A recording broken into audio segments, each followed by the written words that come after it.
Hi friends, எல்லோரும் எப்படி இருக்கீங்க? எல்லாம் நல்லா இருப்பீங்கன்னு நினைக்கிறேன். இன்றைக்கி என்ன பார்க்க போறோம்னா, ஒரு சின்ன மினி விலாக் தான் பார்க்க போகிறீங்க. காலையில் விநாயகர் சதுர்த்தி சிம்பிளாக கொண்டாடுறது பார்த்துருப்பீங்க. அது நான் எந்திரிக்கிறக்குள்ளாரே எங்கள் அம்மா எல்லாமே செஞ்சு சாமி கும்பிட்டு போயிட்டாங்க.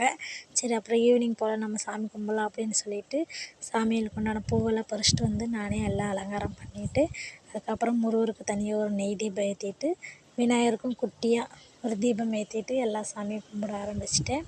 நல்லபடியாக இன்றைக்கி மன நிறைவாக கும்பிட்ற ஒரு பாக்கியம் கிடச்சிது. உண்மையிலேயே நமக்கு மேல் இருக்கிற ஒரு சக்தினா அது கடவுள் மட்டும்தான் இருக்கும். நம்ம எப்பயுமே கடவுளை நம்பணும், நன்றிக்கடனாகவும் இருக்கணும்னு நினைக்கிறது தான் என்னோடய இது.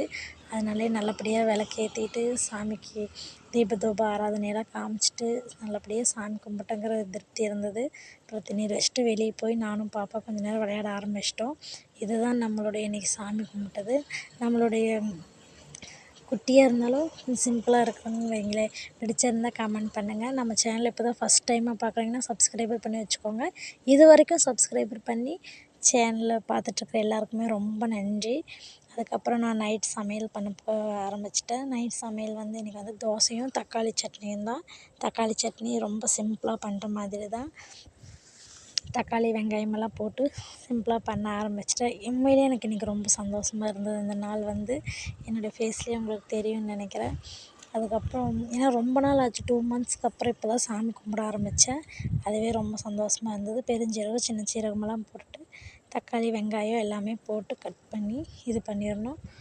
எல்லாம் போட்டு வதக்கி விட்டுட்டு அதுக்கப்புறம் நல்லபடியாக நல்லா வதங்கணும். நல்லா வதங்குனதுக்கப்புறம் தேவையான அளவு உப்பு போட்டுக்கணும். கருவேப்பிலை நான் எப்பயுமே எதுலேயுமே கொஞ்சம் நிறையா சேர்த்துக்குவேன்.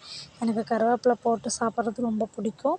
அப்புறம் கருவேப்பிலை கொஞ்சோண்டு 2 பல் பூண்டு இந்த மாதிரி ஐட்டமெல்லாம் போட்டு எல்லாம் வதக்கிக்கணும். வரமிளகா போடணும்.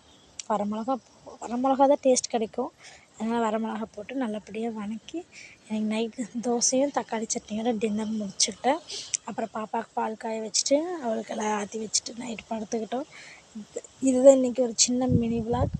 ஓகே ஃப்ரெண்ட்ஸ், பாய்.